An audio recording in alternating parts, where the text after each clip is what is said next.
ალბათ ბევრმა არ იცით, მაგრამ ქანაანის ორი ვაჟის, ხეთის, იგივე ჰეთის და სინის, იგივე ცინის მიერ შეიქმნა ხეთების და ჩინეთის იმპერია. ჩინური ლეგენდის თანახმად, მათი პირველი მეფე ფუჰი, იგივე ფოჰი, მათივე მითოლოგიის ნოე გამოჩნდა ჩინეთის მთებში, მას შემდეგ რაც სამყარო წყლით დაიფარა, მათივე ცოდვების და გამო. ფოჰის, იგივე ფუჰის, ანუ ნოეს თან ზდევდა ცისარტყელა. სინი იყო ნოეს შვილთა შვილი, ვისი წყალობითაც შეიქმნა ჩინური კულტურა. გარდა ამისა, სამხრეთ-დასავლეთ ჩინეთში მდებარე მიაოს ხალხს ჰქონდა გადმოცემა, რომელიც ბიბლიურ სიუჟეტს ძალიან გავს. მათი თქმულებით, ღმერთმა მთელი კაცობრიობა მოსპო მასთან ბრძოლის გამო. მხოლოდ ნუჰი, იგივე ნოე, მის მეუღლესთან და სამ ვაჟთან ერთად გადარჩა. ლოშენი, იგივე სემი, ლოჰანი,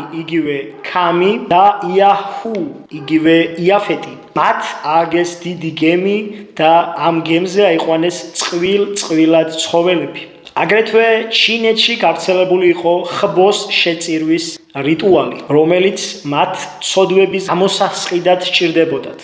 ეს ყველაფერი ძალიან გავს ბაალის კერპისადმი მიძღვნილ რიტუალს, რომელიც იყო ქანაანური კერპი. და სწორედ ქანაანის ვაჟი არის სინი, იგივე ცინი. შესაბამისად, ქანაანური წარმოშობის ჩინელები იმეორებენ ქანაანურ კერპებს და მათ თაყვანისცემას აგრძელებენ. აგრეთვე ისეთი სიტყვები, როგორიცაა ინგლისურად sin, რომელიც ქართულად ითარგმნება როგორც სოდვა, და seni, რომელიც არის დაავადების, ავადმყოფობის სინონიმი, არის ერთი და იგივე და ეს ორი სიტყვა არის სინონიმი. ნოემ ქანაანს უთხრა, რომ ქამის მოდგმა იქნებოდა მუდმივად მონა და ისინი იქნებოდნენ სამსახურში სემის და იაფეტის შთამომავლების. ჩინელები ჭამენ ყველაფერს, რაც კი მოძრაობს. ეს კი მათ ნეფილიმურ გენეტიკას უსვამს ხაზს. ვინც არ იცით, გეტყვით, რომ ქამის მეუღლე იყო ნეფილიმური წარმოშობის და მისი შთამომავლები სწორედ მაგიტომ არიან შავკანიანები და გიგანტები.